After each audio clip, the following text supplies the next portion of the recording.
আমি যে সিনেমাটা নিয়ে কথা বলবো এই সিনেমাটার নাম হচ্ছে পুনমান, আর এটা নির্মাণ করা হয়েছে মালায়ালাম ইন্ডাস্ট্রি থেকে। আর এই মালায়ালাম ইন্ডাস্ট্রি থেকে এই পুনমান সিনেমাটা অনেক ভালোভাবে আর কি বাস্তবতা তুলে ধরা হয়েছে। তো ওই এক ব্যক্তি মনে করেন যে সে বড় ভাই, তার ছোট বোন রয়েছে, এর পাশাপাশি মা রয়েছে, ওকে তারা তিনজন। তার বোনের বিয়ে ঠিক হয়েছে, কিন্তু সে মনে করে একটা পলিটিক্স, একটা রাজনৈতিক দল করে, সেই দল থেকে তাকে কোনো একটা অপকর্মের কারণে বাদ দিয়ে দেওয়া হয়েছে। এখন সে পড়েছে বিপরীতে, তার বোনের বিবাহের দিন এগিয়ে আসতেছে, আর তার বোনের বিবাহ উপলক্ষে বরপত্রকে স্বর্ণ দেবে বলে ঘোষণা দিয়েছে, তারা মানে কথা দিয়েছে। এখন তারা কিভাবে কি করবে, এখানে তারা একটা প্রবলেমে পড়ে যায়। ওকে, তো কোনো মানে এখানে বিভিন্ন সিদ্ধান্ত নেওয়ার পরে তারা এক সিদ্ধান্তে আসে, এক ব্যক্তির কাছে তারা স্বর্ণ ধার নেয় বলতে মনে করো যেদিন বিবাহ হবে সেদিন সেই স্বর্ণগুলো তার বোন পড়বে, পরে বিবাহ হবে, বিবাহের পরে অনুষ্ঠানে যেসব ব্যক্তিগণ আর কি অর্থ প্রদান করবে, ওকে, যেটা গিফট মিফট যে বলে আর কি, ওখান থেকে সেই স্বর্ণের অর্থ তাকে ফেরত দেওয়া হবে। তো এখানে হয়ে যায় আর ঝামেলা, যারা আর কি বড় উচ্চ বংশ ফ্যামিলি, যাদের কাছ থেকে বিভিন্ন বেশি পরিমাণে অর্থ বা গিফট পাওয়া যাওয়ার কথা ছিল তারা আসে না, যার প্রেক্ষাপটে এখানে অর্থ শর্ট পড়ে যায়। ওকে, তো যতটুকু পাওয়া যায় সেই ব্যক্তিকে স্বর্ণের বদলে দেওয়া হয়, আর বাকি যেসব টাকা পরিশোধ করা হয়নি সেই টাকার পরিবর্তে সে স্বর্ণগুলো নিয়ে যেতে চায়। তো এখন স্বর্ণগুলো সে নিয়ে যেতে চায়, কিন্তু তারা তো দিতে পারতেছে না, কারণ ওই যে বললাম বরপত্রকে দিতে হবে। তো এখানে তার বোনের বিবাহ হয় যে ছেলের সাথে, সে তার সাথে চলে যায়। ওকে, এইখানে এখানে যে মা আর বড় ভাই রয়েছে ওই মেয়ের, তারা বলে যে আমরা তোকে খুব শীঘ্রই অর্থ আর কি পরিশোধ করে দিব। তখন সে বলে যে না, আমি তো যাবো না, আমি এই সহায় অর্থ নিব আর এই স্বর্ণ নিব, যতটুকু আপনারা অর্থ টাকা দিয়েছেন, যত দিয়েছেন সেই পরিমাণে অর্থ আপনারা স্বর্ণ আপনারা পাবেন, আর বাকি স্বর্ণ আমি নিয়ে যাব, আর না হলে পুরো স্বর্ণের টাকা দিতে হবে। ওকে, সে মনে করেন কি ওখান থেকে যেখানে বিবাহ হয় সেইখানে চলে যায়। ওকে, সেখানে গিয়ে মনে করেন যে এই স্বর্ণ এখান থেকে নিতে চায়, নাহলে অর্থ। তো এখানে এই পুরো শিশুর সাথে এমন একটা অবস্থা গিয়ে পৌঁছায় যে সে জীবন দিতে রাজি, একবারে মরে যাইতে রাজি আছে, কিন্তু সে স্বর্ণ হয় নেবে, আর না হলে অর্থ নেবে।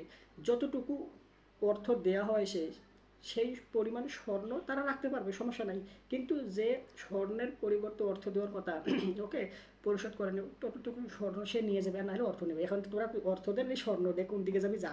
এখন একটা শিশু সে জীবন দিতে রাজি, কিন্তু সাথ দিতে রাজি। তো এখানে এই যে যে মেয়ের সাথে বরের যে বিয়ে হয়, সেই বর বা বরের মা বা বরের বোন বা ওরা কিন্তু কেউ জানে না এই বিষয়টা। ওকে, তো পরবর্তী সময়ে এসে এই জিনিসটা তারাও আর কি জানতে পারে, কিন্তু তারা কোনোভাবেই ওকে এই স্বর্ণ দিতে রাজি না, অর্থ দিতে রাজি না, এমন একটা পরিস্থিতিতে পৌঁছায়। এখন এখানে এই যে যার সাথে বিবাহ হয়েছে যে বর, এ কিন্তু ডেঞ্জারাস, অনেক পাওয়ারফুল, মনে করেন যে অনেক লম্বা চওড়া, শরীর স্বাস্থ্য ভালো।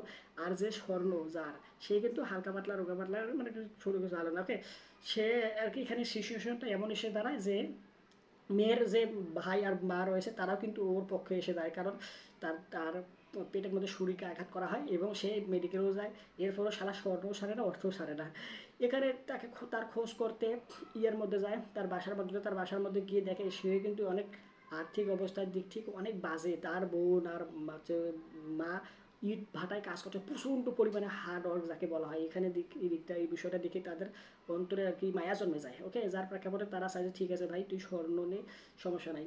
কিন্তু এখানে বরপক্ষ যে রয়েছে তারা কিন্তু স্বর্ণ দিতে রাজি না, কারণ তারাও আবার তাদের বোনের বিয়ে দিব, তার বোনের বিয়ে দিব, বিয়ে দেওয়ার জন্য এই স্বর্ণ সেখানে এই স্বর্ণগুলো তাকে দিব। ওকে, মানে এমন একটা বিষয় হয়েছে, ওই মেয়েকে বিয়ে করে যে স্বর্ণ পেয়েছে ও আবার সেই স্বর্ণ তার বোনের বিয়ের জন্য সেই আর কি দিয়ে দিব।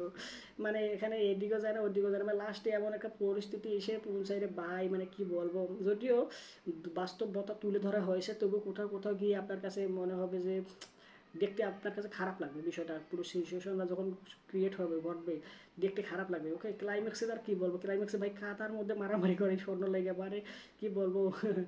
আর এখানে পরিস্থিতিটা এমন এসে দাঁড়ায় যে ভাই জীবন দিতে রাজি, কিন্তু সার দিতে রাজি না, এও দিব না সার, ও দিব না। খুব বাজে একটা সিচুয়েশনে এসে পৌঁছায়, মানে কি বলবো। আমি পুরো মুভিটার যদি আপনাদের মুখে বলি এইভাবে, তবুও শেষ হবে না। এখানে যেগুলো টুইস্ট অ্যান্ড টার্ন রয়েছে, যেভাবে সিকোয়েন্সগুলো একটার পর একটা আসে, ক্লাইম্যাক্সে দিকে এগোয়, সামনের দিকে এগোয় একটু একটু করে, পুরো ওভারঅল মুভিটা একদম মস্তি দিবে, জমায় রাখবে আপনাকে একদম শুরু থেকে শেষ পর্যন্ত। আপনি অবশ্যই যারা আর কি এই রিলেটেড বাস্তব ঘটনা রিলেটেড ওকে সিনেমা দেখতে আগ্রহী রয়েছে, তারা অবশ্যই এই সিনেমাটা দেখে নিতে পারেন। পুনমান নামে এই মুভিটা মালায়ালাম ইন্ডাস্ট্রি থেকে নির্মাণ হয়েছে। মালায়ালাম ইন্ডাস্ট্রি হচ্ছে এগুলো সিনেমার জন্য তারা আর কি মনে করেন যে সেরা সেরা। ওকে, অন্য অন্য ইন্ডাস্ট্রি বা তেলুগু তামিল বা ওখানে মাস্ট কমার্শিয়াল খালি কাট কাট সিনেমা নির্মাণ করা হলেও এই মালায়ালাম ইন্ডাস্ট্রি কিন্তু তাদের যে জনরা রয়েছে এখানে এইরকম সিনেমা তাদের মনে করেন মানে কী বলবো এইগুলো সিনেমার জন্যই তারা সেরা, ওকে, চিরতরে হয়ে এসেছে। আর বর্তমান সময়ে এসে তারা প্রমাণ একটার পর একটা দিয়েই যাচ্ছে, ওকে। তো ওভারঅল এই ছিল পুনমান মুভিটা নিয়ে আমার মতামত। এখানে যদি আমি কী করে আপনাদের সিনেমাটোগ্রাফি কালার গ্রেডিং ভিজুয়ালি একদম দুর্দান্ত লাগে। এখানে এর পাশাপাশি ব্যাকগ্রাউন্ড মিউজিক বেশ কিছু গান রয়েছে একদম সিনেমার সাথে সিকোয়েন্সের সাথে খুব খাপ খায়, ওকে। আর অভিনেতারা অভিনেত্রী বলেন, এখানে শুধু একজন অভিনেতাকে আমি চিনি যে আর কি স্বর্ণের ব্যবসা করে, যে স্বর্ণগুলো দেয় বিবাহ উপলক্ষে ধার, ওকে, সেই ব্যক্তিকে আমি চিনি। অনেক বেশ কয়েকটা সিনেমা দেখেছি আমি মালায়ালাম ইন্ডাস্ট্রিতে, ওকে। আর এখানে বাকি যে অভিনেতারা অভিনেত্রী রয়েছে তাদেরকে আমি খুব বেশি একটা চিনি না, অন্য কোনো সিনেমায় দেখিনি। তবে তারা নতুন হওয়া সত্ত্বেও অনেক ভালো কাজ করেছে, দেখেই বোঝা যাচ্ছিল যে একটু প্রফেশনাল অ্যাক্টর। আর মালায়ালাম ইন্ডাস্ট্রি মনে করেন যে যারা জন্মায় তারা অভিনেতা হয়েই মনে হয় জন্মায়, কারণ তাদের অভিনয়ে কোনো কমতি থাকে না। তারা দুর্দান্তভাবে যে চরিত্র প্লে করে খুব খুব ভালোভাবে সেই চরিত্রে তাকে মানিয়ে নিতে পারে, ওকে, তুলে ধরতে পারে ক্যামেরায়। ওভারঅল এই ছিল আর কি পুনমান মুভিটা নিয়ে আমার মতামত। আমি যতই বলি দেখেন ভাই শেষ হবে না, মুভিটা খুব ভালোভাবে তারা নির্মাণ করেছে। আপনাদের যারা আগ্রহ রয়েছে এরকম বাস্তবসম্মত মুভি দেখার, ওকে, বাস্তব ঘটনাকে কেন্দ্র করে একদম সত্যতা তুলে ধরবে, চোখে আঙুল দিয়ে দেখিয়ে দেবে, এরকম সিনেমা যাদের দেখার আগ্রহ রয়েছে তারা অবশ্যই এই পুনমান নামে এই মুভিটা দেখে নিতে পারেন। আর হচ্ছে যারা দেখেছেন অলরেডি তারা কমেন্ট করে জানাবেন আপনাদের কাছে কেমন লেগেছে। আর হচ্ছে ভিডিওটা লাইক দেন, চ্যানেলটা সাবস্ক্রাইব করা না থাকলে সাবস্ক্রাইব করেন। সম্পূর্ণ ভিডিও দেখার জন্য আপনাকে জানাচ্ছি অসংখ্য ধন্যবাদ। Bye bye.